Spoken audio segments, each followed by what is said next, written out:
Hello class, we will discuss chapter 8 of the textbook today. Here is the order of video clips. 1.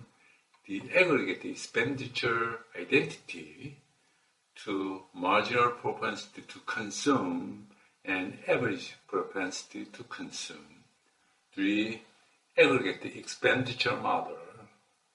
4. Case study about the paradox of a thrift. 5. Autonomous investment. 6. Expenditure approach and savings approach. 7. Applications of the multipliers.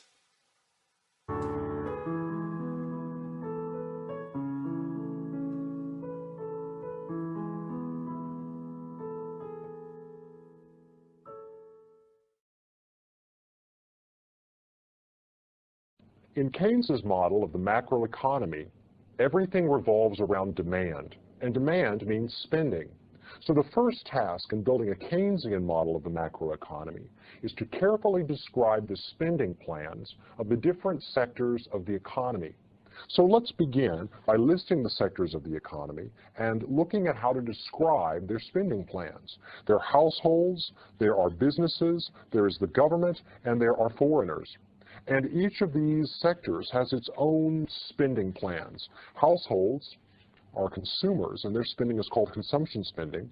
Business spending on plant, equipment, and tools is called investment. Government spending on roads, bridges, public goods, and other things. And net exports is the net spending of foreigners on our goods, less what we spend on theirs. Each of these components of aggregate spending is measured in real terms.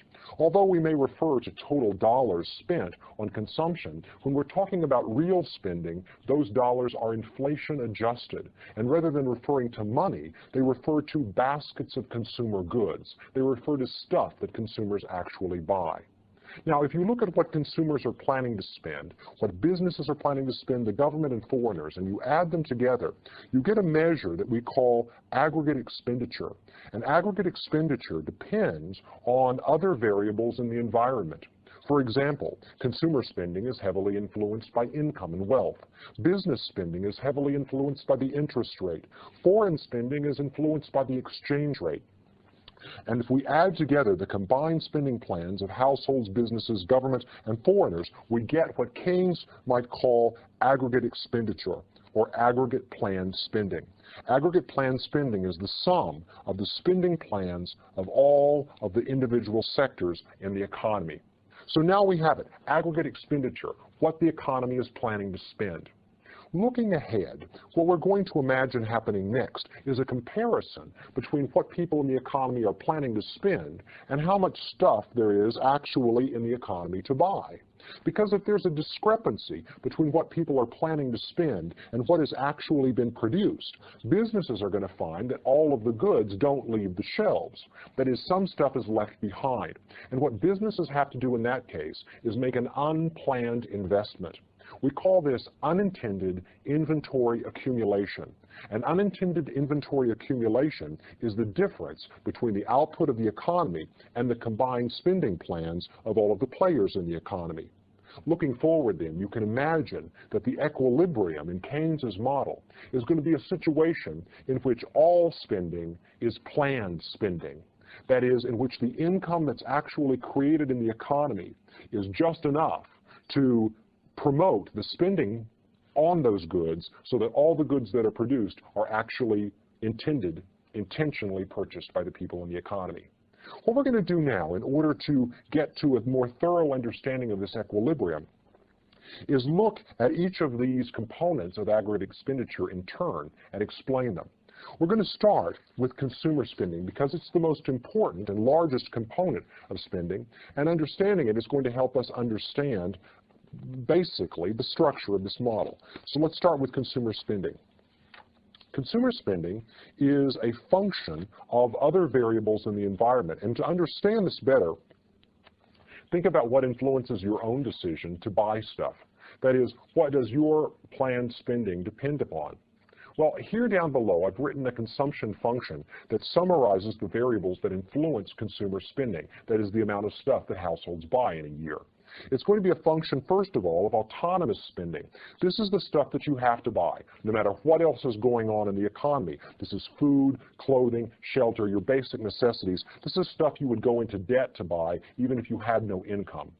The second component is your wealth. When your savings is bigger, you have more money in your mutual funds, you're more likely to consume. Next, income.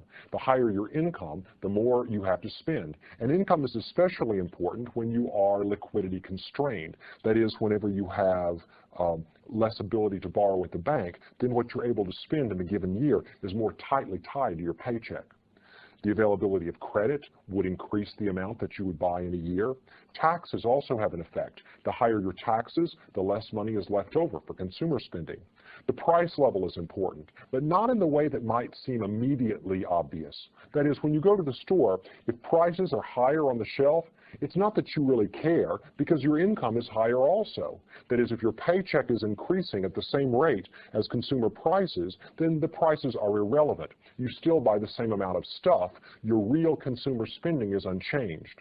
The problem comes in when the price rises relative to your savings account, because typically your savings, your mutual funds, other wealth is denominated in nominal terms, that is, in fixed dollar amounts, so that when the price level rises, the purchasing power of your savings shrinks, and that inclines you to spend less, to buy less stuff.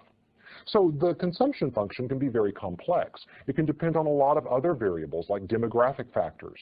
Your age may influence how much you spend, the part of the country, the weather, all of this stuff. But in order to build a simple model to explain the Keynesian notion that demand drives the economy, we're going to look at consumption dependent primarily on two factors. First of all, a notion of autonomous consumption, what you'd spend in the absence of any income. And next, income as a driver of consumption.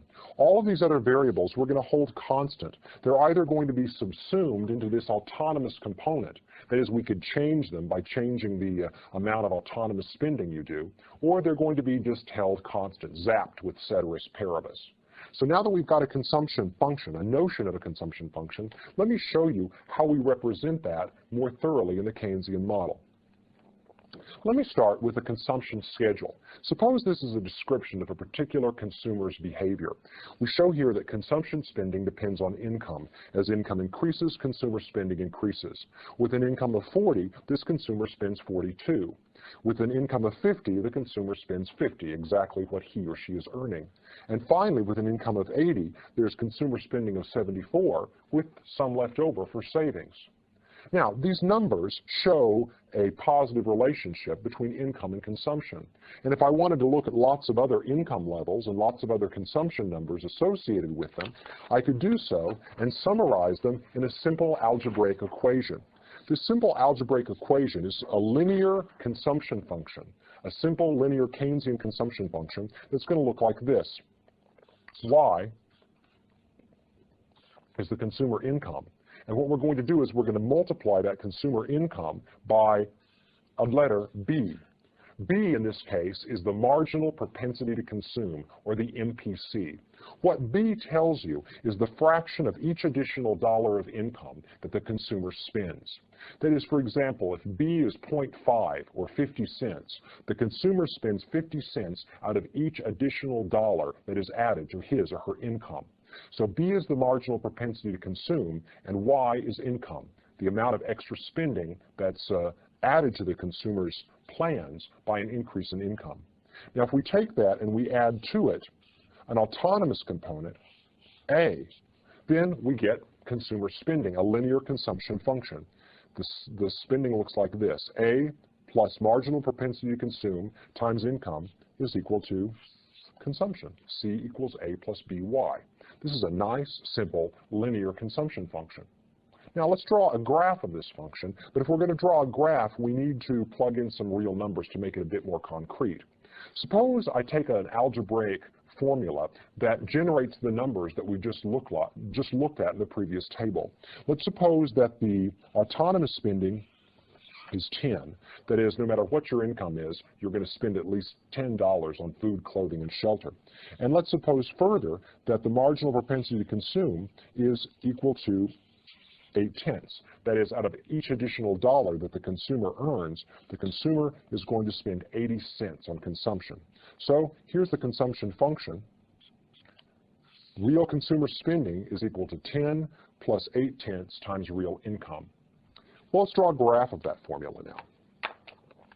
First thing we're going to do is use red to represent consuming, the consumption function, and take an intercept here of 10, because if income is 0, that is, if we're right here in a graph with consumption on the vertical axis and income on the horizontal axis, 0 income is represented by the vertical intercept of this curve. So let's put here the vertical intercept is 10, because if income is 0, consumption will be equal to 10. Then the slope of the line will be equal to the marginal propensity to consume. That is, for every additional dollar that the consumer gets in income, that is, for an increase in income of $1 or a horizontal increase of 1, there's going to be a vertical increase of 8/10.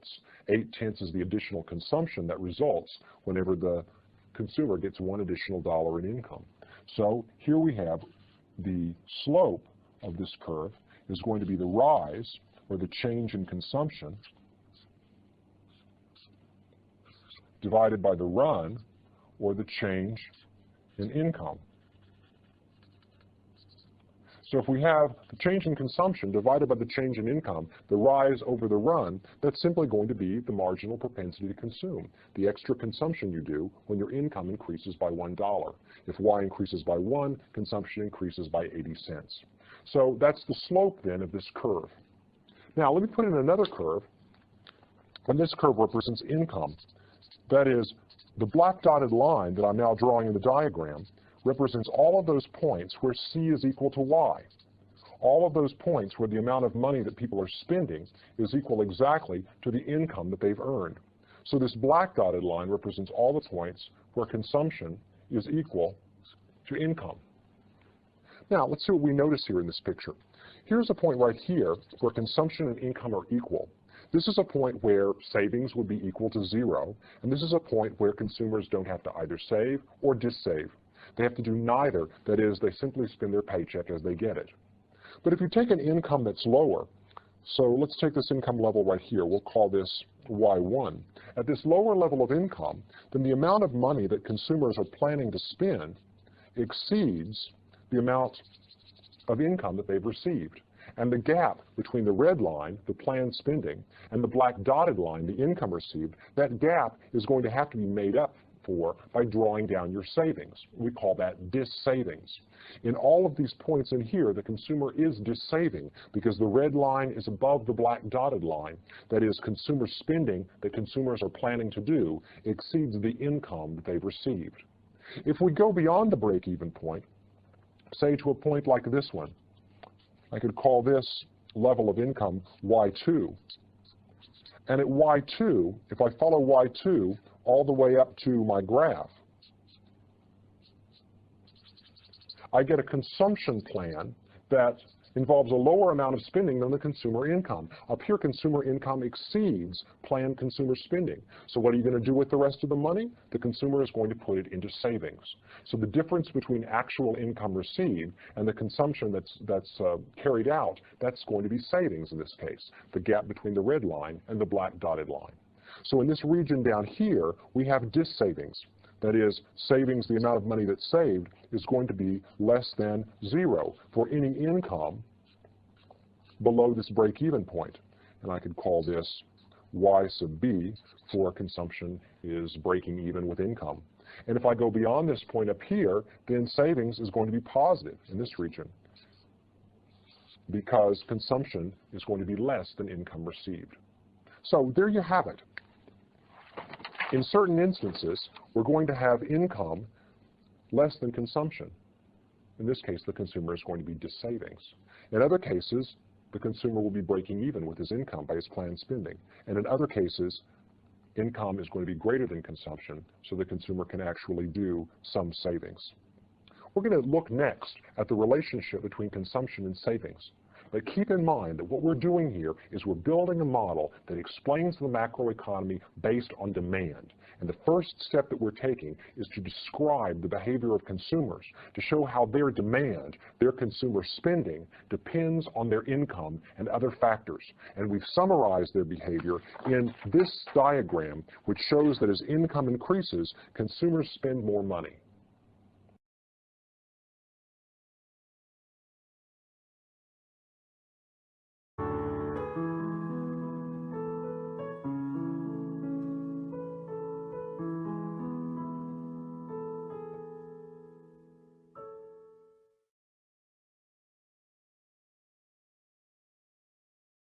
We're building Keynes's model of the macroeconomy. It's a model that's driven by demand. If people won't buy stuff, then it accumulates on store shelves, and when factories cut back their production, people are laid off work. The economy keeps adjusting until we find an equilibrium. In this equilibrium, the spending plans of consumers, businesses, the government, and foreigners add up to create an income on which those spending plans are based. That is, we get a stable circular flow between what people are planning to spend and the goods and services that are actually produced by factories to meet the demand. That's macroeconomic equilibrium. To understand macroeconomic equilibrium, we have to look at the plans that consumers, businesses, the government, and foreigners make. Those plans are based on, for example, consumer income, interest rates, and other environmental factors in the economy. We've been thinking about the consumption function, and now we're going to discuss another way of describing consumer behavior, because it turns out that you can just as easily describe consumer behavior in terms of savings as you can describe it in terms of spending. That's because consumer income can be used in one of three ways. When you get a paycheck, there's only three things you can do with it. You can either spend it, in which case we call it consumption. You can put it in a mutual fund or in the bank, in which case we call it savings. Or the government can take it, in which case we call it taxes. These three components add up to consumer income. Consumers spend, they save, and they pay taxes. Now, for the time being, we're going to assume that consumers are not paying taxes, that is, taxes are equal to zero. And in that case, consumer spending and consumer saving add up to the total of consumer income. Well, once you've seen this relationship, a kind of complementarity becomes obvious. That is, consumer savings is just as accurate a description of consumer behavior and just as complete as is consumer spending. Let's go back to the numbers that we considered in the consumption schedule in a previous exercise. Here we have income equal to 40 and consumer spending equal to 42. That means that the consumer is spending $2 more than his income in this period, which means that he's drawing down his savings by $2. That is, this savings is enabling the consumer to spend more than his income. If income is 50 and consumer spending is 50, then savings is equal to 0, a kind of break-even point. And if consumer income is equal to 80 and consumer spending is equal to 74, then that means the savings is equal to 6. The consumer is putting some money into the bank. Here you see this complementary relation between consumption and savings. Now, before, we described consumer spending in a function, an algebraic equation that we called the consumption function. Now what we're going to do is look at a relationship between the consumption function and the savings function. That is, once you know how the consumer behaves, you can describe also the savings function. Let's look now at this relationship. Output, which is consumer income, is equal to consumption plus savings. We also know that consumption is equal to A, autonomous consumption, plus B, which is the marginal propensity to consume, multiplied by Y, which is income. Well, both of these things are true. Therefore, if we plug this description of consumption into the previous equation, we can get this. Y is equal to A plus B times Y plus S. And if we solve this equation for S, let's see what we get. Minus A, I get that by moving A to the other side of the equation. I move by to the other side of the equation, and I get 1 minus b times y is equal to S. If I move everything over to the left-hand side except for savings, this is the equation that I get. Savings is equal to minus A plus 1 minus B times Y. Let's take a moment and see if there isn't some intuition in all of these symbols. Well, think about it.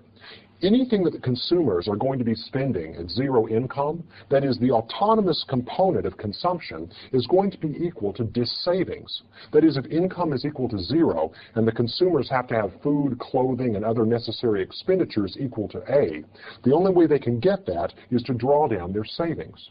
So autonomous consumption is going to be equal to autonomous savings. This is what you have to take out of your savings account when income is zero to meet your basic needs. The next thing to think about is this slope. Up here, B represents the fraction of each additional dollar that you spend on consumption goods and services. That means that what you're doing with the rest must be savings. So if B is the fraction that you are consuming, then 1 minus B is the fraction of an additional dollar that you are saving. So you see here that B, the marginal propensity to consume, plus 1 minus B, the marginal propensity to save, is equal to 1. Every additional dollar that you get is broken into its two possible uses. One fraction of it you're going to consume, and one fraction of it you're going to save. In the example we looked at previously, the fraction that was consumed of each additional dollar was 80 cents, or 0.8. That means that the marginal propensity to save in this case is 0.2. For every additional dollar you receive, you're going to save 20 cents.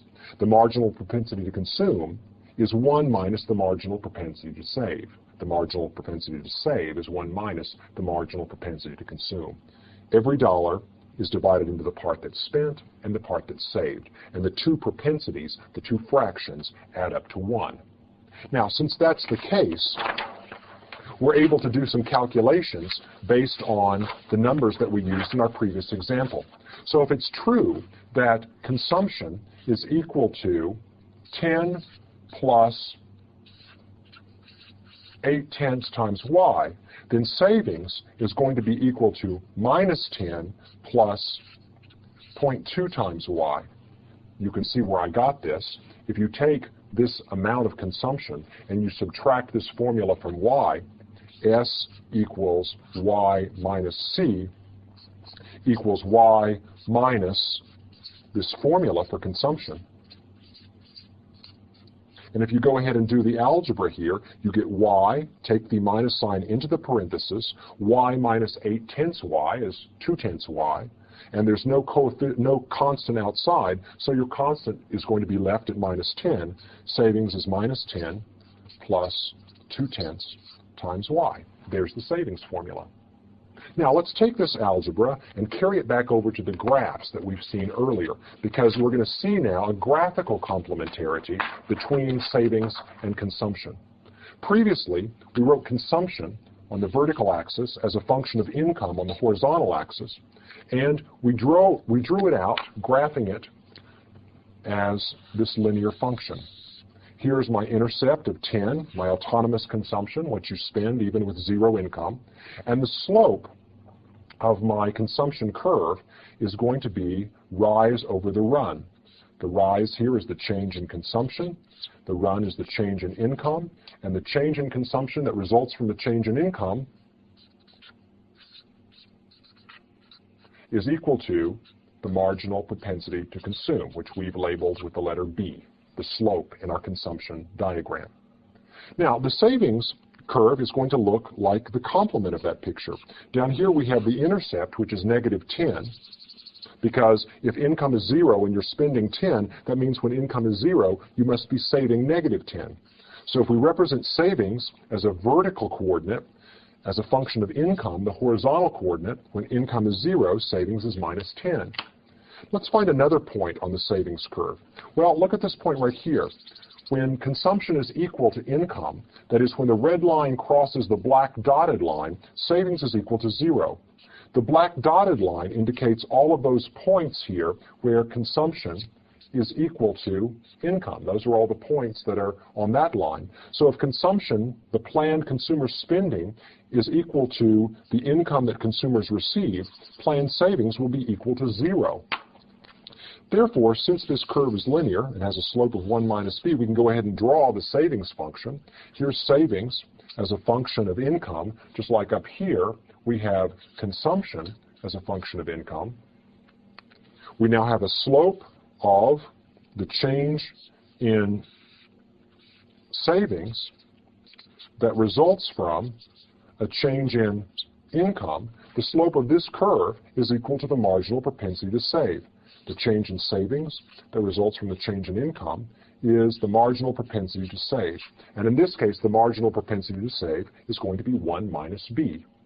Look, there's a nice complementary relationship between these two curves. For any given income level, now let's pick an income level, say y sub 0.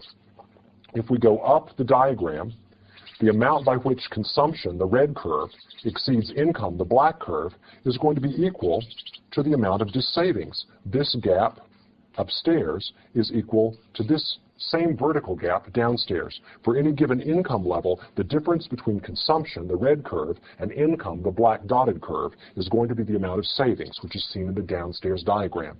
Where consumption crosses income in the upstairs diagram, savings is equal to 0. Over on this side of the break-even point, in this region up here, savings is going to be less than 0. That is, consumers are dissaving in order to finance the excess of consumption over income. And if we're on this side of the dotted line, savings is going to be positive. That is, since consumers are spending less than their total income, there's actually money, as we can see down here, being put into the bank. So it's pretty easy to see here the complementary relationship between consumption and savings. There's one more term that I want to define, and that is average propensity to consume. Average propensity to consume is your total consumption divided by your total income. The average propensity to consume is the fraction of their total income that consumers are spending. Remember, marginal propensity to consume is how much you spend out of each additional dollar. But the average propensity to consume is your total overall spending as a fraction of your total overall income. We can say the same thing about savings. S over Y is the average propensity to save, the fraction of your income that you're saving. Whereas the change in saving that results from a change in income is called the marginal propensity to save. Just as the marginal propensity to consume and the marginal propensity to save add up to 1, the average propensity to consume and the average propensity to save also add up to 1. Out of every dollar you get, part of it is going to be spent, part of it is going to be saved. Whether you're talking about your total income or whether you're talking about a marginal dollar that you get, you make a decision about what fraction to spend and what fraction to save. In the United States right now, our average propensity to consume is about 0.95. That is, on average, we're saving only about 5 cents out of every dollar. And in recent months, it's been even lower than that. The complementary relationship between consumption and savings helps us then to begin to build a model of how macroeconomic forces interact.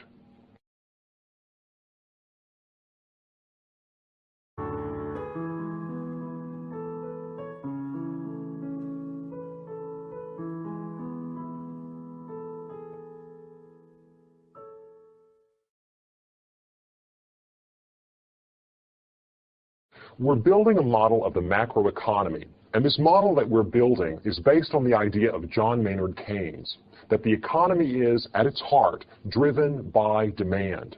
The model that we're building is called the aggregate expenditure model. Aggregate expenditure meaning demand, what people are planning to spend.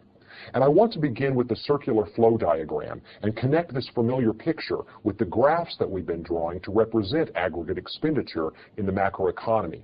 We're working towards a notion of equilibrium that's going to help you understand how the macroeconomy works and to predict how the macroeconomy will change when the economic environment changes around it. So let's go back to the circular flow diagram and look at its heart. The heart of the circular flow of resources in the economy is the relationship between consumers, that is households, and businesses or firms. Resources flow in this direction. Consumers put labor, capital, raw materials into the factor markets, where they are hired by firms who use them to produce goods and services. These goods and services are then purchased by households. This purchase is called consumer spending. So as resources are flowing clockwise around this diagram, money is flowing counterclockwise. That is, the money that consumers pay in goods and services markets for goods and services is called consumer spending. And here's the real consumer spending, the real goods and services going into the household. This money then winds up in firms, and firms use this money to pay for the land, labor, and capital, that is the factors of production that they've used to make the goods and services. And that money winds back up in the hands of households as income. So what we have here is consumer spending on goods and services that winds up in the firms who use this money to pay for the resources that created the goods and services. A nice, tight, balanced circular flow. If consumer spending is the only element of demand, then it must be true that in equilibrium, what consumers are spending, that is, what they are paying for goods and services, winds up exactly right back in their hands as income, that is, as wages, interest payments, rent, and profits from business. So there's a balance here. Spending equals income. Now, you can imagine that we could introduce another factor into this story that would disrupt this balance. Let's suppose that there's money that flows out of this circle, that is, a leakage out of the circular flow in the form of taxes. That is, consumers have their income reduced because they have to pay money to the government in the form of taxes. So let's put another green arrow here that indicates money flowing into the government. Well, how is this going to affect the overall flow of resources? If consumers have to divert some of their income into the government in the form of tax payments, that reduces the amount that they can spend on goods and services. Firms, in turn, will respond to this reduced demand by producing less output, which means they're going to be hiring fewer resources in the factor markets, which in turn is going to reduce consumer income. So this leakage out of the system causes everything to be upset. The balance is upset, and everything has to adjust until a new equilibrium is established. We're going to see that process more clearly, I believe, over in the aggregate expenditure diagram. So let's take the idea from the circular flow and now translate it into a picture over here in this aggregate expenditure diagram. Here we have it, the aggregate expenditure curve that we've been drawing before. The black dotted line represents points where income is equal to aggregate expenditure or total spending. These are the points of equilibrium or balance in the macroeconomy where people are buying everything that the factories are producing, and they're paying for it with the income that they get when the factories pay them their paychecks. The red line represents the consumption function that we've developed before. Its intercept representing autonomous consumption, and the slope representing the marginal propensity to consume, that fraction of each additional dollar of income that consumers spend on goods and services rather than saving. Think now about the consumption function. We've talked about it before. The consumption function is what we've drawn in this picture. And in order to draw this line in this graph, we have to hold things constant. Consumption spending plans depend on autonomous consumption, that is what you have to buy regardless of what your income and other factors are, your bare necessities. It also is going to depend on your wealth. How much do you have in your mutual funds and your savings accounts? It will also depend on your income, and that's what the diagram is all about. As income increases, you will do more consuming, especially if you are credit constrained. That is, if you have to have a paycheck in order to do any shopping. However, if you can get credit, you're more likely to do shopping. That is, the easier it is to borrow money, the more likely it is that you will be spending on goods and services. Another factor is taxes. That is, the more the government takes out of your paycheck in the form of taxes, the less you have to spend. The smaller is your disposable income.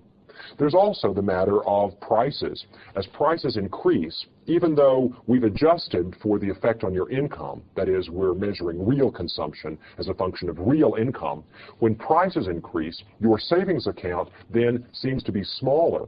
That is, your $100,000 saving has a smaller purchasing power when the price level rises, and that can cause you to do less consumption. There are other factors that influence your behavior, like expectations. What do you think the future holds? Are you expecting a raise next year? You might spend some of it now. But we hold all of those other factors constant. Whenever we draw this picture, we assume that the only thing changing is your consumer income. If we allow something else to change, we have to draw this consumption function all over again. That is, suppose we imagine that consumer wealth increases, perhaps due to a boom in the stock market. If the stock market booms and people feel wealthier, then the consumption function shifts upwards. This indicates that at any given level of income that you choose, consumers, rather than planning to spend this much on goods and services, are now spending a larger amount. Spending plans have increased due to a sense of increased wealth. If consumers are planning to spend more money at any given income level, then you have to shift the consumption function upwards. On the other hand, if taxes were to increase, that is, if the government takes a bigger chunk of consumer income, then the consumption function shifts downwards, showing at any given income level now, consumers are planning to spend less than they were planning to spend before, because their disposable income has shrunk. We could show the effect of taxes in our mathematical expression for the consumption function. We could do it this way. Consumption is equal to autonomous consumption plus the marginal propensity to consume times this quantity, income minus taxes. You might call this thing in parentheses your disposable income, and when taxes increase, consumption is going to be reduced. Notice, however, that consumption is not going to be reduced by the full amount of any tax burden. Why is that?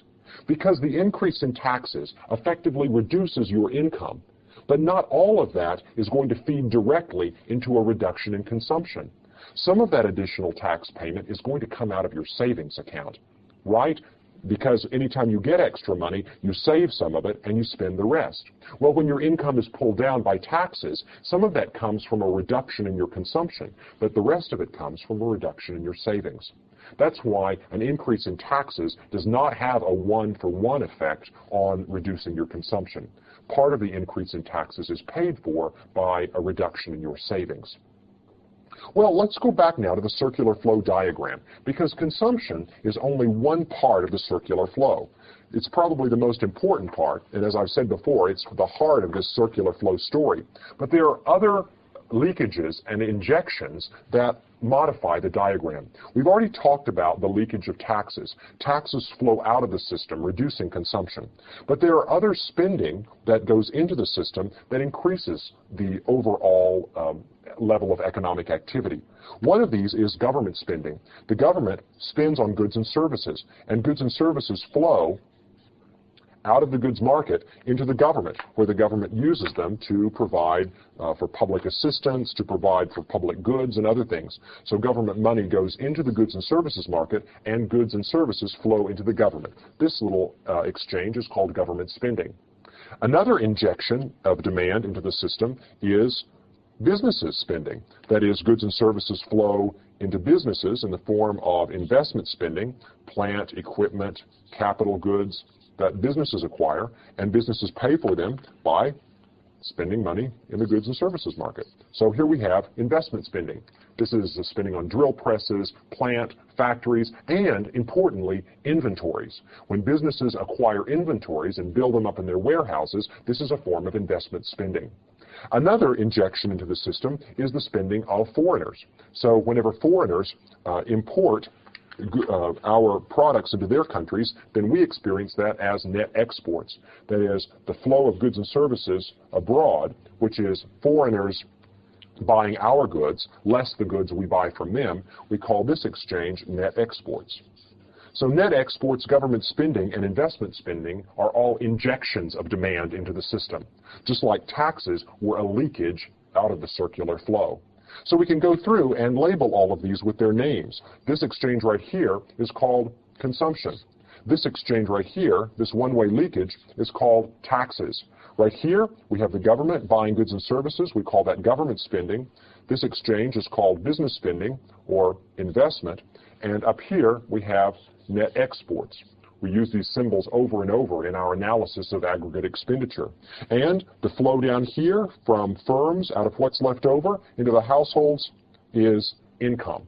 In the end, income is going to be everything that households are spending, less the leakages, like taxes, plus the injections, government spending, business spending, and the spending of foreigners.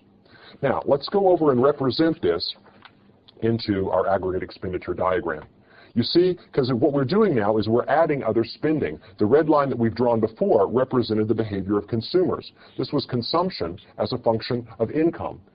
Now, however, we want to add in the spending of everybody else. So I put in another red line. And notice I've made this horizontal because these choices are autonomous. That is, the government, businesses, all of that spending for the moment we are imagining does not depend on income. It's independent of income. So it enters our model as a constant, also called exogenous, determined outside the model. Well, if you add government, business, and foreign spending onto the spending of consumers, then you have to do this horizontal addition. If this is 10 right here, you've got to add it on to this line at every point, shifted up by the amount of 10. This is called a vertical summation. Just add it on vertically, and the line shifts up. So now what we have is aggregate expenditure is equal to consumption plus investment plus government spending plus net exports. That's what aggregate expenditure is all about. And here's how you show it in the picture. Take the consumption function, consumer spending as a function of income, and add on all of these other spending plans, the spending plan of business, government, and foreigners. And that now gives you a line that we can call the aggregate expenditure line. The aggregate expenditure is a function, so I'm using parentheses here to denote that, is a function of income because consumer spending increases as income increases according to the marginal propensity to consume. But for the moment, all of those other factors, all of those other leakages and injections, we are taking as constant. They don't depend directly on income, and therefore they can be represented by this horizontal line and added onto vertically the consumption function to give us the new aggregate expenditure line. So now we're headed towards an equilibrium. The equilibrium is going to have the same idea as that circular flow, that when you consider leakages and injections, everything has to balance. And we got this cast of characters, consumers, businesses, the government, and foreigners, whose spending plans have to, in equilibrium, balance the output of factories.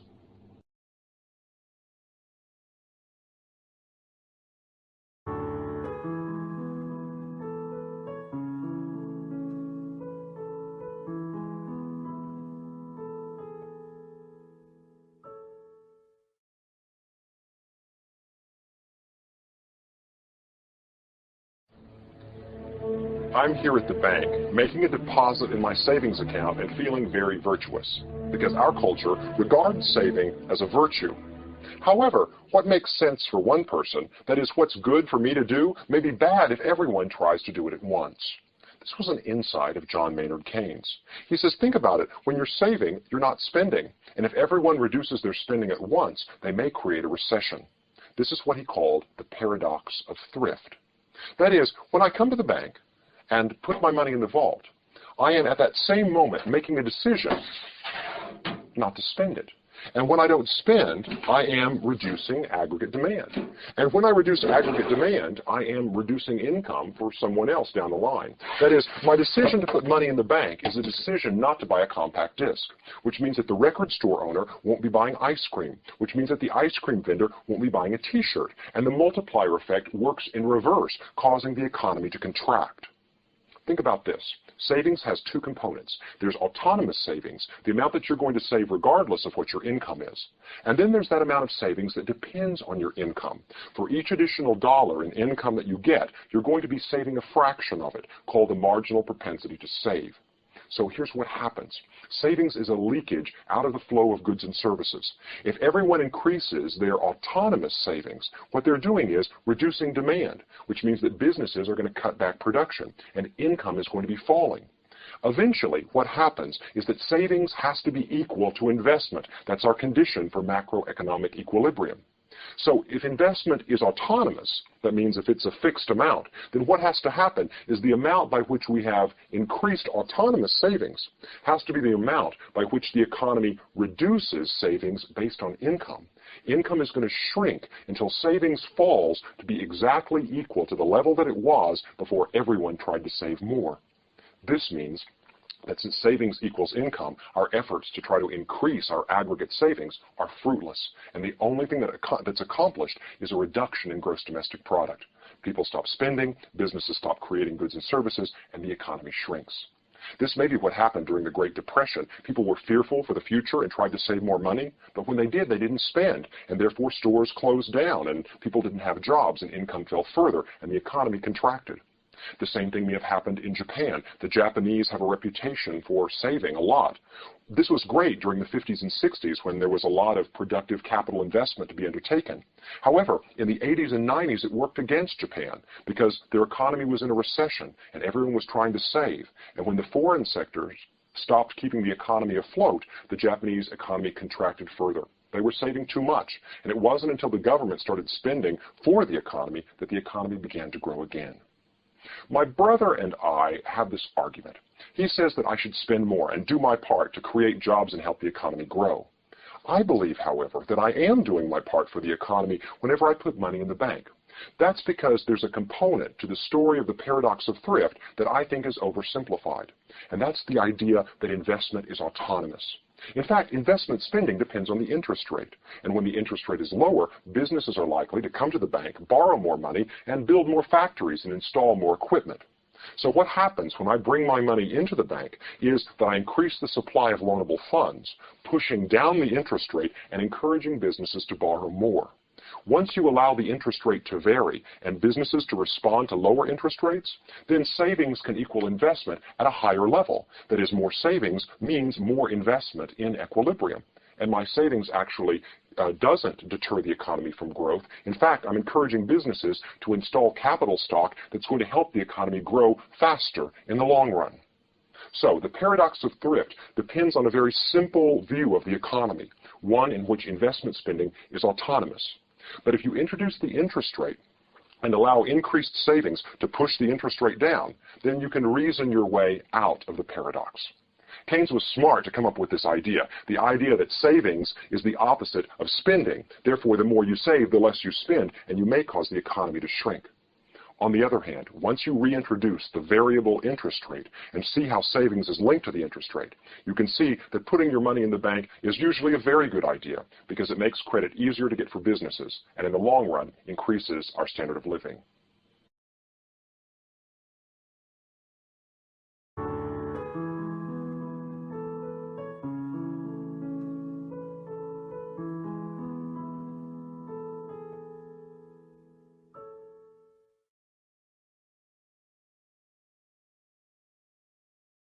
We're building a Keynesian model of the macroeconomy, and that means we're talking about demand.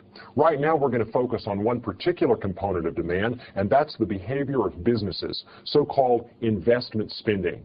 We're going to look at how businesses make the decision about how much to spend on capital goods, plant and equipment and inventories, and we're going to look at how investment spending influences the circular flow.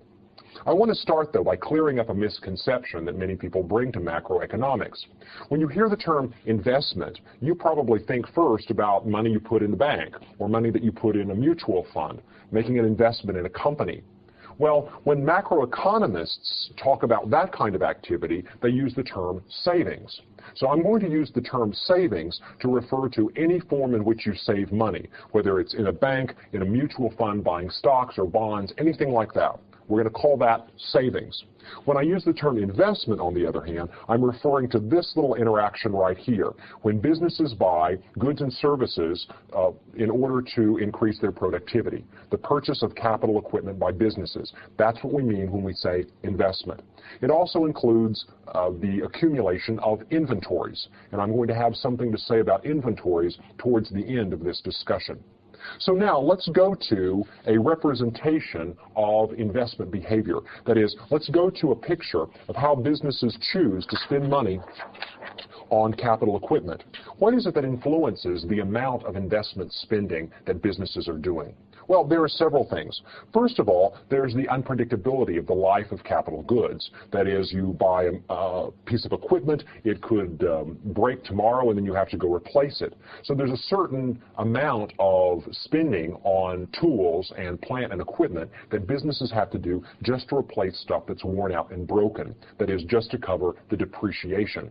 Depreciation is sometimes unpredictable, and therefore businesses will spend sometimes on goods and services when they hadn't planned on doing so. Another thing that influences the decision to buy plant and equipment is new innovations. Whenever new tools, better tools are created by inventors, businesses then have an incentive to go out and acquire those. We've seen a lot of that in our economy in the last decade as firms and businesses have gone out and purchased lots and lots of computers, which they're now trying to figure out how to use to increase their productivity in business. Another thing that influences investment expenditure is the expectation of profits. If you have new business opportunities, say new markets open up, or free trade agreements give you access to a market that was previously closed, or the cost of production falls due to diminished prices of some key resource. Anything that improves your business opportunities and makes it look like there's more profit down the road is going to lead you to invest now to expand your business and take advantage of those opportunities. So the more profits you see, the more profitable your business opportunity is, the more likely you are to build factories, buy equipment, and engage in investment spending to increase the size of your operation and make the profits that you see coming. Well, there's also then the issue of interest rates. Interest rates are a very, very big factor in both the amount of investment spending that businesses do and the timing of investment spending. Let's think about how this works. You're a business or an entrepreneur, and you've got a certain amount of capital. Let's say you have $100,000, and you have a decision. Should you put this money in the bank where you can earn an interest rate of 5%, or should you invest it in your own business where you can make profits? And maybe $100,000 put in a business today returns you $150,000 next year. Well, $150,000 after you put in $100,000, that's a 50% rate of return. That's much better than the 5% that you could have earned in the bank. Now, certainly, you've got to adjust that for risk, and you've got to adjust that for any taxes that you pay on your profits. But all in all, it looks like the investment spending and the business opportunity are giving you a better return on your money than the bank is. Now, the bank return tells you what other people are willing to pay to get your money. And the interest rate that others are willing to pay is a signal of the profitability of their own business opportunities. So it's kind of you deciding, can I make more money with this investment if I do my own business, or could I do better by lending it to someone else and getting a share of their profits? Another way of thinking about this is, suppose you're in business and you want to expand your warehouse or add a wing onto your factory or buy some new machines. It is likely that you will have to borrow the money to do that transaction. And if you borrow the money, the cost of getting the money is the interest rate. If you are borrowing money at a rate of interest of 10%, and you are able to earn a 20% return on that money, then that still leaves you 20% minus the 10% interest, a 10% profit after you've paid for the cost of your money. The higher the interest rate, the less of your profit is left for you, and the more of it goes to the bank. And if the interest rate is too high, then even after you've made a profit, there's not enough left to pay the interest. It's not worth it to go into business because you can't earn a return that's high enough to cover the cost of the money you would have to borrow to acquire the buildings and the equipment to do the business. So as interest rates go up, fewer and fewer projects are profitable for a business to undertake. When interest rates go down and the cost of money is lower, more and more business opportunities appear profitable. Let's show that in a diagram. On the vertical axis, let's put the interest rate, and I'll indicate the interest rate by the letter I. On the vertical axis, or on the horizontal axis, we'll put a capital I to represent the total amount of investment spending that a business undertakes. So let's now order the projects that a business could undertake in order of their decreasing rate of return. So for instance, say project number 1 involves spending 10 on goods, capital goods. And let's say the rate of return on that is going to be 20%. So maybe this is buying new computers for your business, and the rate of return is 20%. So at a 20% rate of return, you're just indifferent between buying those computers and not. Say when the interest rate falls down to 15%, then another project becomes profitable. Maybe this is building a new warehouse and adding inventories. So at a rate of 15%, you could afford to borrow money and break even on this investment project. At a lower interest rate, say 10%, some other investment project might become profitable, and that would then add to the total amount of investment spending this business would like to do, and so forth. So you can imagine, at every interest rate along the way, it might be that some project that was previously unprofitable, some project whose rate of return was not high enough to cover the interest rate, becomes profitable, or at least breaks even as the interest rate falls. If the interest rate continues to fall, that project becomes more and more and more profitable. So, as the interest rate falls, more and more investment projects that a business could undertake become profitable. That is, more and more of them have rates of return that are high enough to cover the interest rate. So at a very high interest rate, the business will undertake very few projects. At a medium interest rate, the business will undertake a larger quantity of projects. And as the interest rate falls still further, the amount of investment spending that businesses will plan to do increases. So we could call this the investment demand curve. That is, how much money do businesses want to spend on capital goods? And investment, I'm using parentheses here to indicate that investment spending is a function in this picture of the rate of interest. High interest rates make investment unprofitable for business. At low interest rates, investments seem like good business, and a larger quantity is invested. Now, anytime I draw a curve in economics, you should ask two questions. Why does it slope the way that it does, and what would cause it to shift? The slope here is due to the inverse relationship between investment and the inverse relationship between the interest rate and the profitability of business investments. So when the interest rate falls, businesses will undertake more projects because they become profitable. The curve would shift anytime businesses find it profitable to do more investment spending at any given rate of interest. So what would cause that? What would cause businesses to decide they wanted to invest in more projects at any given rate of interest? What would cause projects that weren't previously profitable at 20% to suddenly make sense for the business and suddenly be profitable? Well, that would include things such as technological change that allow the business to get more mileage out of an investment. Maybe taxes are lower. Maybe increases overall in the profitability of the business. Anything that would cause the business to be able to make more money from a given investment would cause that business to be willing to pay higher interest rates to acquire the money to undertake that investment. So any factors that make business more desirable, changes in expectations and the like, will shift out the investment demand curve. Now, the last thing we want to do is take this analysis over to our aggregate expenditure picture and show how changes in investment spending are going to influence aggregate expenditure. Well, here's the picture that we've looked at before, with consumption spending represented by this red line, the slope being the marginal propensity to consume. If we add on investment spending to this picture, we have to add it on to consumption so that aggregate expenditure is the sum of consumer spending and business spending. So here we have it, a red curve that represents C plus I, consumption spending plus business spending. The slope is the same as the slope of the consumption curve. That's because in our story, investment spending does not depend on income. It's independent of income.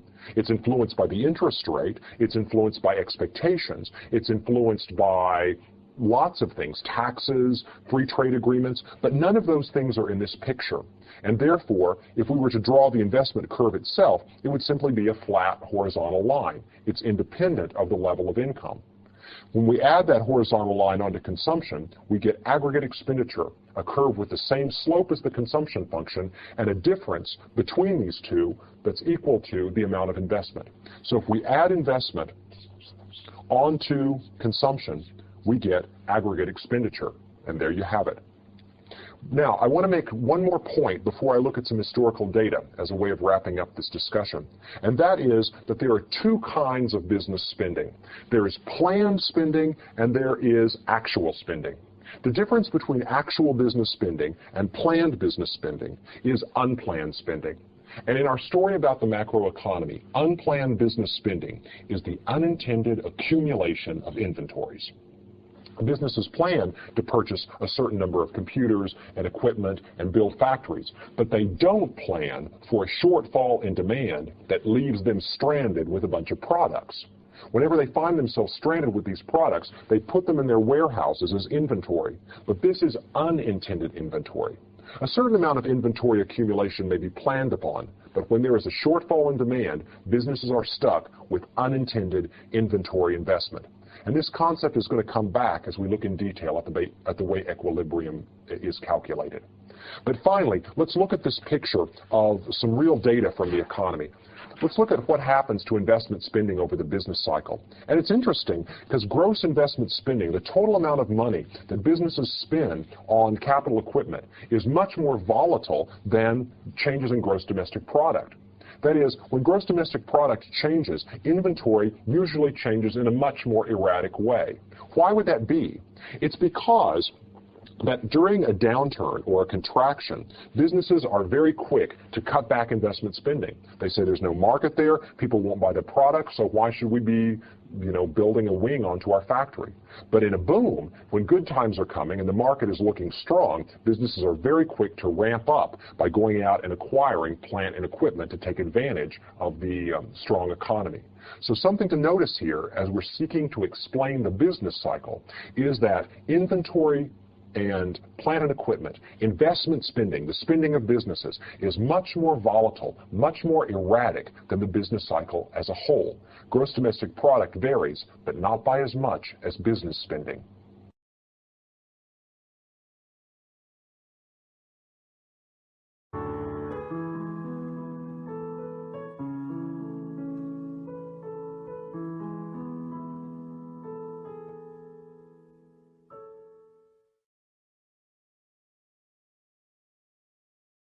Now we're ready to analyze the equilibrium in the Keynesian model of the macroeconomy.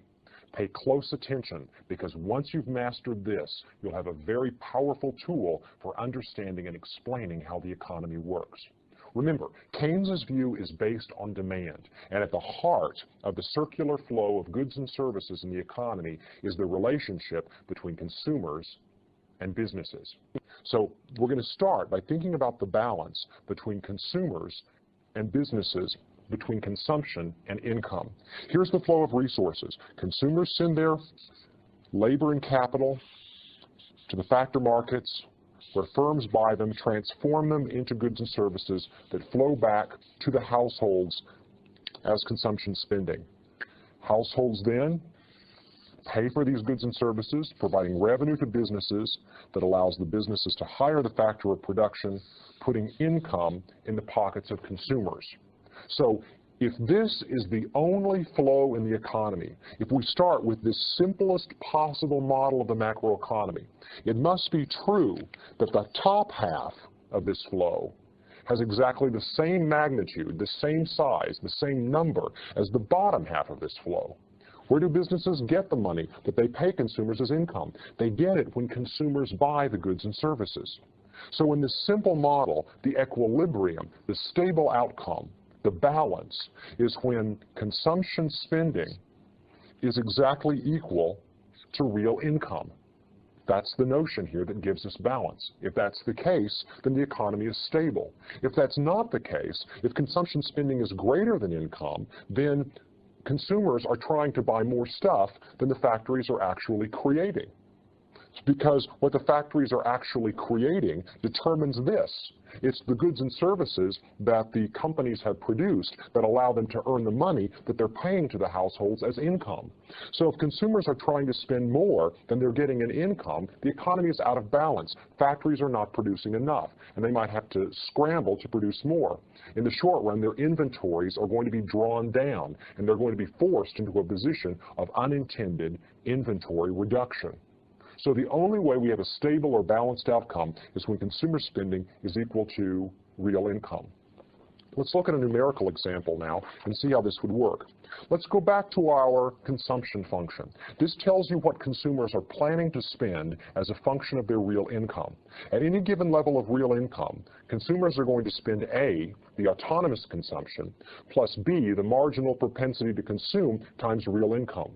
So in our example, let's suppose that autonomous consumption is equal to 10. And let's further suppose that the marginal propensity to consume is equal to 0.8 or 0.8. Consumers spend 80 cents out of each additional dollar that they're paid in income. Well, if that's the case, if income is 40 and autonomous consumption is 10, then consumers are going to spend 8/10 times 40, or 32 plus 10, the autonomous consumption. 10 plus 32 gives total consumer spending of 42. In that case, consumers are spending more than their income, so savings is going to be -2. We could go ahead and put that in our table. Suppose now that income is higher at 50. In this case, autonomous consumption plus the marginal propensity to consume times 50, 0.8 times 50 is 40 plus 10, gives us total consumer spending of 50, which in this case is exactly equal to income, so savings is equal to 0. If income were higher, say 90, 90 times 0.8 is 72, plus 10 is total consumer spending of 82. In this case, since income is greater than consumption, we find that total savings is going to be equal to 8, a positive number.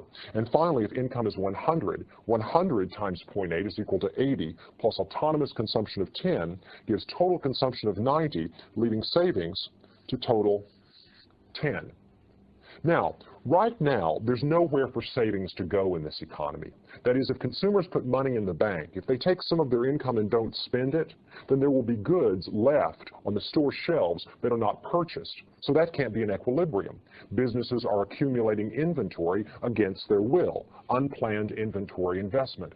So in this simple model, where our only circular flow is with household spending and income coming in, it must be true that consumption and income are equal in equilibrium. Therefore, our stable outcome is going to involve an income of 50 and a consumption of 50 and a savings of 0. That's the outcome that gives us stability. Let's go and look at that outcome now in the picture that we've drawn called the aggregate expenditure diagram. In this case, we're going to have a consumption function with an intercept of A, which in our case is 10, and a marginal propensity to consume of B, which in our case is 0.8. So here's the consumption function, C as a function of Y, income. Now let's look at this point where the consumption function crosses the aggregate expenditure equals income line right here. Here we have macroeconomic equilibrium. That is, at this level of output, Y, which in our story we've calculated to be 50, something very interesting happens. At this level of output, we have consumers getting an income of 50, planning to do consumption of 50, so that total consumer spending, which in this story is the very sum of aggregate expenditure, since consumers are the only people we've got in our model so far, aggregate expenditure is equal to income. Consumers are planning to spend an amount of money, 50, that generates an income, 50, on which these spending plans are based. That's the notion of macroeconomic equilibrium. When people are planning to spend an amount of money that generates the income on which the spending plans are based. The top of the circular flow balances the bottom of the circular flow. Consumption expenditures are equal to income. If income were higher, say income were up here at some higher level like 100, if income were up here at 100, then we would have the situation of consumption spending only being 90, as we calculated in our table, but income is 100. So we have unintended inventory investment. Businesses are producing more goods and services than consumers are planning to buy at an income of 100. Therefore, we don't have equilibrium. Inventories accumulate. Businesses are going to cut back production in order to, in response to this excess supply of goods and services, until finally we get back to an equilibrium at which planned investment is equal to 0, in this case, in which planned spending, consumer spending, is equal to income. On the other hand, if income were lower, say it were somewhere down here at 40, then consumers are planning to spend 42, but income is only 40. There's not enough stuff to satisfy consumer demand. In that case, inventories are being drawn down, and businesses have to produce more goods and services to satisfy consumer demand. And as they increase their production of goods and services, income will increase until we return to 50, the stable income, the equilibrium in this model. Now, that's an approach that focuses on consumer spending. One way of describing macroeconomic equilibrium is consumer spending equals income. Consumers are planning to spend an amount of money that creates the income on which the plans are created, on which the plans are based. Now, there's another way of explaining this. We've seen that when you have a consumption function, you can also draw a savings function. And the savings function has an intercept that has the same magnitude but the opposite sign. So the intercept of our savings function is -10, and the slope of our savings function is 1 minus the marginal propensity to consume, or the marginal propensity to save, which in this case, as we've seen before, is 0.2. Now, the savings function in this case has an intercept right here. Savings is equal to 0 when income is equal to 50. That is, as we saw from the table a moment ago, when income is 50, people are planning to spend all of their income on consumer goods and services, leaving savings equals to 0. So one way of explaining equilibrium in this case is if there's nowhere for savings to go, if businesses don't want to borrow it, the government doesn't want to borrow it, if there's no one else in the model who might use your savings, then in equilibrium, savings has to be 0. Consumers have to be spending all of the income that they get. Otherwise, either stuff is piling up on the shelves at the stores, or businesses are having to take stuff out of their inventories to satisfy extra consumer demand. So one way of seeing the equilibrium here is saying that if consumers are the only players in the market, savings has to be equal to 0, because there's no one else to use the savings. Well, let's now introduce savings more deliberately into the model and think about how savings really work in the macroeconomy. We'll go back to our circular flow diagram and introduce savings into the picture. So here's my icon for savings. Savings are a leakage out of the system. That is, this is money that consumers could be spending on goods and services, but instead they're choosing to put this into the bank as savings. Now, who's going to use this savings? See, if the savings were here, if there were a positive amount of savings, as we saw in our table a minute ago, and no one to use it, then we'll have disequilibrium because consumers are getting income that they're not spending on goods and services, and our wheel, our circular flow, is out of balance. But suppose we introduce businesses. And suppose businesses acquire consumer savings and then spend it on plant and equipment, that is, so-called investment spending. If businesses acquire savings and then use them to buy the stuff in the market that consumers aren't buying, that can restore balance to the circular flow. Here's how it works. Savings are a leakage out of the circular flow, but business spending, investment spending, is an injection back into the circular flow. So we label here this investment spending, and the way it works in our model is investment spending balances the reduction in consumption that created the savings. So if there's 10 worth of savings and business spending is equal to 10, then the circular flow balances once again. The stuff that consumers don't buy when they divert some of their income into their savings account is purchased by businesses when they borrow that savings and use it to acquire plant, equipment, and other capital goods. So one way of thinking about an equilibrium condition when you have savings, when you have this leakage, is that in equilibrium it must be true that what leaks out flows back in. In equilibrium, savings has to equal investment. Well, there you have it. Another way of describing macroeconomic equilibrium. In our simple story, we had 0 savings, that is, everything was spent. Therefore, in equilibrium, since savings is 0, investment spending would have to be equal to 0 for everything to balance. Let's go back to our numbers now and suppose that we have savings in the economy. If we have savings in the economy, then we have something for businesses to borrow to conduct their investment purchases. So let's suppose that businesses want to spend 10.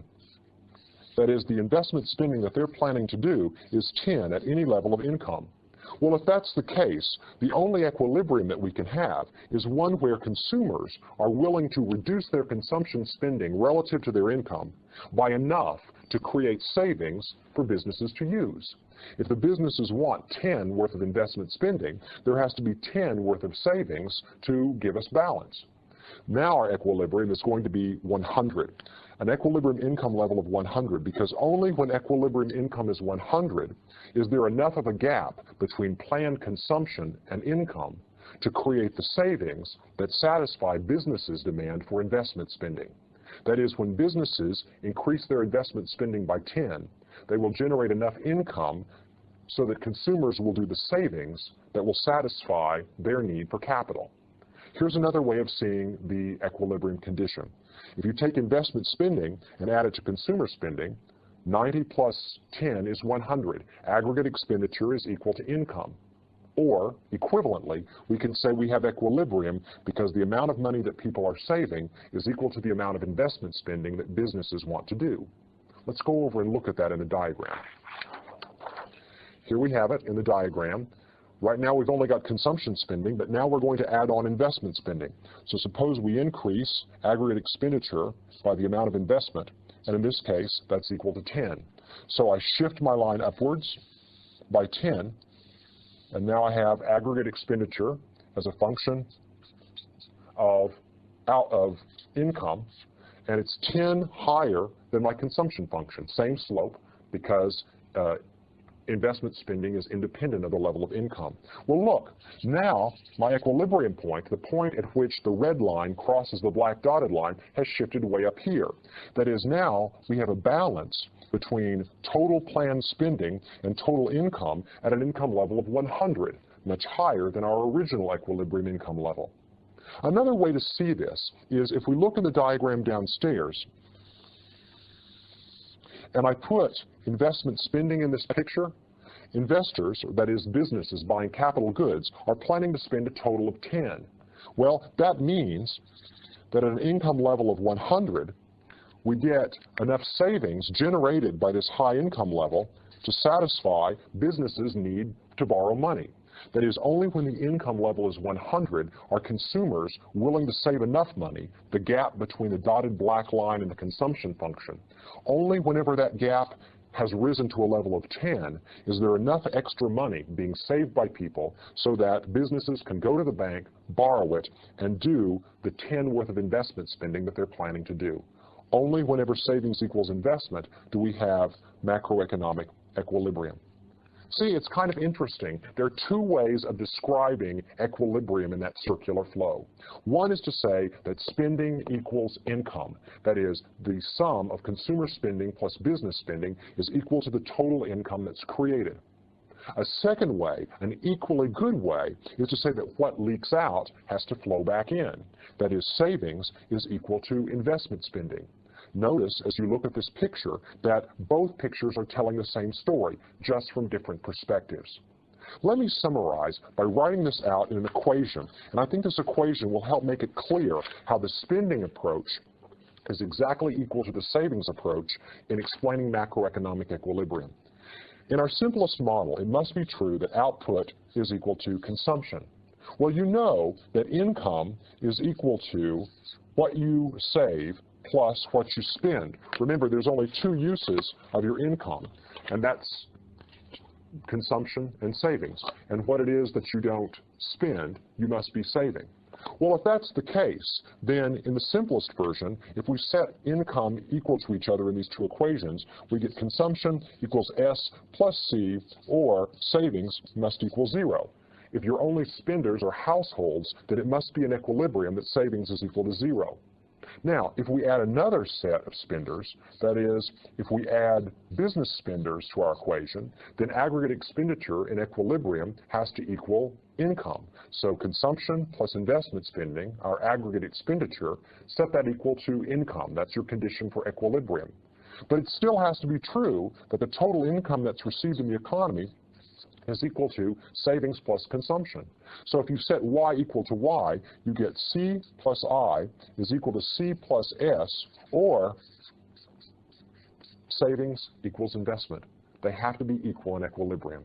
You've heard the story intuitively and seen it in the circular flow diagram. I've given you a simple numerical example. Then I drew diagrams to show you how the spending approach is equal to the savings approach. And finally, we use this simple algebra. The idea here is there are two ways of describing macroeconomic equilibrium. In one, you focus on the flow of spending, and you say what consumers are spending has to be equal to their income. In the second approach, you focus on what's leaking out of that wheel, and you say that everything that leaks out has to go back in at some point. The spending approach, the savings approach. Two ways of talking about when the economy is in balance.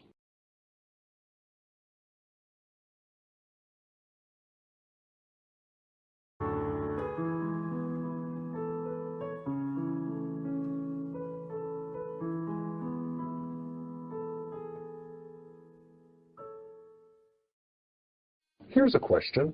How will a change in autonomous spending affect equilibrium output in the economy? That is, suppose you go out and for no good reason increase your autonomous consumption spending by $16. Just on a whim. Maybe the stock market has boomed, maybe your animal spirits move you, and you just go out and buy a compact disc for $16. If we follow through the consequences of that choice, what will be the effect on gross domestic product of that purchase? Well, think about it for a moment. You go to the record store and you spend $16. Now the guy who runs the record store has $16 in income that he didn't have before. He spends part of it and he saves the rest. The part that he spends, maybe on ice cream, becomes the income of the proprietor of the ice cream store. She saves part of it and spends the rest. What she spends becomes the income of someone maybe at a t-shirt stand. He saves part of it and spends the rest. So your one act of spending sets in motion a process that creates income and motivates spending for a lot of other people. This is what we call the multiplier effect. When there is an increase in autonomous spending, real gross domestic product, equilibrium income, increases by much more than the original increase in spending. A small increase in spending can catalyze a large increase in equilibrium income, equilibrium output. Let's see how it works. Let's go through our example carefully. You go to the record store and you spend $16. So your increase in consumption creates an increase in income of $16 for the person who owns the record store. So that's going to influence his consumption. And let's suppose, for the sake of making this example really simple, we take a marginal propensity to consume equal to 50%. That is, everybody is going to spend 1/2 of any new income they get. So the guy who runs the record store gets $16 worth of income, and let's suppose that he puts half of it immediately into the bank and spends the rest. So what he's going to do is he's going to go, having put half of this into the bank, he's going to spend half of this amount, or $8, let's say at the ice cream store. So he's now increased the income of the ice cream store proprietor by $8. The rest of this went into the bank. So now that this $8 has been spent at the ice cream store, it becomes the income of the ice cream proprietor. She takes this money and she thinks, I just got $8. Well, my marginal propensity to consume is 50%, so I'm going to put half of it in the bank and save it. The other 50% I'm going to spend. So she goes and buys a t-shirt that costs $4, and that $4 becomes the income of the guy who runs the t-shirt stand. So he now has $4 in income, and he thinks to himself, well, I better put 2 of it into the bank, and the other 2 I can spend. So he spends 2 and saves 2, and the process continues. That becomes someone else's income, who saves half and increases spending by $1, which becomes someone else's income, and so forth, until finally we've got down to little increases in income that are so small that they hardly matter. Well, what has been the total increase in income that resulted from that original expenditure of $16? Well, you created $16 worth of income for the record salesman, 8 for the ice cream salesman, 4 for the t-shirt salesman, 2 for somebody else, 1 for somebody else, 1/2, 1/4, and so forth, until the pieces are so small that you can't even pick them up anymore. Well, let's add it all up. 16 plus 8 plus 4 plus 2 plus 1 plus 1/2 plus 1/4 plus 1/8 plus, and so forth, until the pieces are so little that you just can't even handle them anymore. And it adds up to, look, a bar that's exactly twice as big as the original expenditure. That is, the total amount of income that's created, if we add up all of these incremental increases in income, is equal to 16 plus 8 plus 4 plus 2 plus 1. And eventually, if we keep adding up those smaller and smaller fractions, we're going to get a total of 32. That's the sum. Now, that's the total amount of gross domestic product increase that resulted from the original expenditure of 16. How does it work? It works because your spending becomes someone else's income. They're going to save part of it and spend part of it, creating income for someone else. And eventually, when you add up the pieces, this is what you get. Now, where does that number come from? Where does that multiplier number come from? There are 2 ways that we can derive the multiplier. First of all, let me define the multiplier carefully. The multiplier in Keynesian analysis is equal to the change in equilibrium gross domestic product that results from a change in autonomous spending. This change in autonomous spending can be an increase in autonomous consumption, an increase in business investment spending, an increase in government spending, an increase in net export spending, anything that increases autonomously, that is on its own, that's independent from income. Any increase in autonomous spending gives rise to a multiplier through this process. That is, one person's spending becomes another person's income until you've got a multiple of the autonomous spending created in new gross domestic product. Well, let's see where that number comes from, and there are really two ways for us to derive the multiplier. Method number one of deriving the multiplier is what we call a geometric sequence. That is, the change in equilibrium income is equal to the change in autonomous spending times 1. This is the amount of money you spend at the record store, $16 times 1, plus the marginal propensity to consume. This is how much the record salesman spent. He put part of his money in savings, and he spent 1/2, plus marginal propensity to consume squared. This is how much the person who owned the ice cream stand spent. She got half of what you spent, because the guy at the record store saved part, and then she spent half of it herself. So the number's squared, and then cubed, and so forth, and it keeps adding up forever. Well, a geometric sequence like this has a nice, simple expression. That is, if you have a formula that's 1 plus b squared plus b cubed plus b to the 4th and so forth forever and ever, if b is a fraction, that eventually converges to this, 1 over 1 minus b. Imagine that b is 1/2, like in our example. 1/2, if you subtract it from 1, gives you 1/2, and the reciprocal of 1/2 is 2. That is, we wound up with twice as much as the original change in autonomous spending. So the marginal propensity to consume in this equation is B, and if we manipulate this a little bit, we can see that the change in real gross domestic product that results from a change in autonomous spending is equal to this multiplier. So that's one way to do it, and that way will be more fun if you know something about geometric sequences. But the trick is knowing that this formula right here eventually converges to this if you add all the terms together. There's an easier way that uses just simple algebra, and that starts with output is equal to C plus I. In our simple model, we have two components of aggregate expenditure, consumers and businesses. And also we know that consumption is equal to A plus B times Y. That is, we have a simple linear consumption function with an autonomous component and with a marginal propensity to consume, B, the fraction of each additional dollar that you spend on consumer goods. We'll substitute this equation up here into this one, and you get Y is equal to A plus B, Y plus I.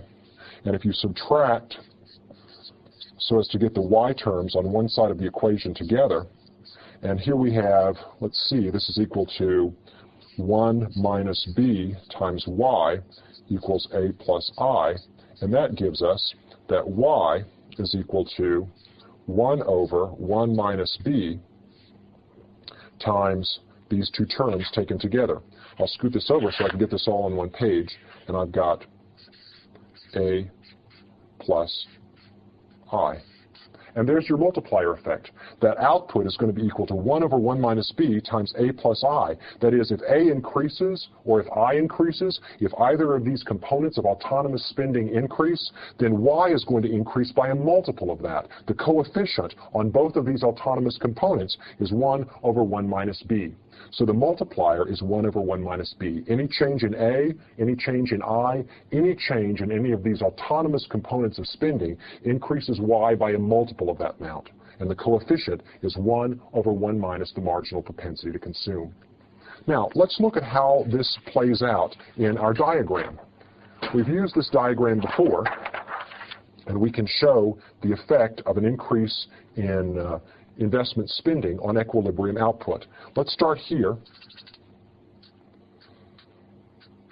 And let's suppose that we have, in this case, a different formula, that consumption is equal to 10 plus 0.8 times y. This is the consumption function that we've used in our numerical example before. And we saw that if we have consumer spending as our only component of spending, that equilibrium income in that case is equal to 50. So I could go over here and write that on this axis, but I don't want to clutter my diagram. Now let's suppose we add investment spending. So if investment spending is equal to 10, I would have to add on another spending term down here. Here's the investment line, and it's going to be equal to 10, and it's autonomous. That is, it doesn't depend on Y. So no matter what your level of GDP is, businesses are planning to spend $10 on investment. So let's add 10 onto the consumption function, which shifts it up by this vertical distance. Okay? So here we have our change in investment spending. It's gone from 0 to 10, and we calculated last time that we saw from our table in a previous example that if you increased investment spending from 0 to 10, that the equilibrium level of output rose from 50 to 100. Well, how do you figure that? Here's the change in income down here, and here was the change in investment. The change in investment spending was from 0 to 10, so that's only equal to 10. The change in income is from 50 to 100, that's equal to 50. Where do you get that? Well, in this case, the multiplier is going to be 1 over 1 minus the marginal propensity to consume, which is 8/10. So the multiplier in this case should be the change in output that results from a change in business spending is equal to 1 over 1 minus 8/10. Well, 8/10 from 1 leaves 2/10. 2/10, 20% is 1/5, and the reciprocal of 1/5 is equal to 5. So in this particular case, our multiplier is going to be equal to 5. Well, look, that's exactly what happened. We increased income by 50 after we increased investment by 10. So the ratio of this change in equilibrium income, 50, to the change in investment spending, 10, is 5. How did it happen? It happened because when businesses from the original equilibrium decide that they want to buy $10 more worth of stuff, well, there's not $10 more worth of stuff for them to buy. So businesses have to increase their production in order to meet this extra demand.